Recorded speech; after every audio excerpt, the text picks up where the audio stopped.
already overshooting our planet's biocapacity by nearly 60%. Scientists warn that the only way to prevent ecological collapse is for rich countries to scale down their consumption.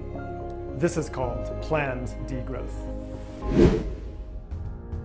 Hey, welcome everybody. Buckle up and get ready for a journey where ideas are steady.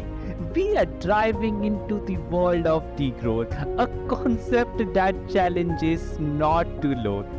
That is the reason of introduction of degrowth movement. We are entering the world of degrowth movement. It's the group of passionate individuals advocating for a radical shift in our societal framework.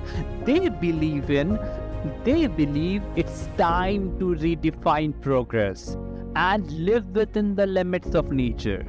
These degrowthers propose a fundamental change in our economic model, urging countries to reassess the value of relentless GDP growth. After all, is the GDP the sole metric for progress? I don't think so. Even these degrowthers don't think so. They argue that focusing on well-being, shortening the working hours, reducing the number of days to work upon, implementing job guarantee programs for the employees, and ensuring fair taxation can pave the way for a more sustainable and equitable society. A lot of you might be thinking about these are all just fancy numbers. So let's talk about a recent study by New York University analyzed the greenhouse gas emissions under 3 scenarios: normal growth, slow growth, and degrowth. Now you guys must hold on to your seats because the findings are mind-boggling.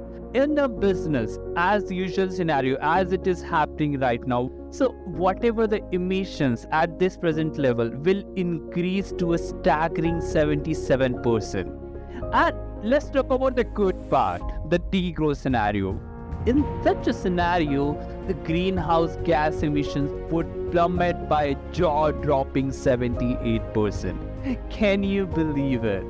This study highlights the degrowth as the only viable pathway to achieving our emission reduction goals. And not only this, our own country, India, our Pyara Bharat, also have a policy to decrease the reduction to zero by 2070. But what about the economy? So you guys must be thinking again that can we really thrive without economic growth? Well. I think in such a situation, it's essential to get to the history and see what are the stories that been built at that point of time, because story speaks more than any other thing, especially when it already happened fact and history.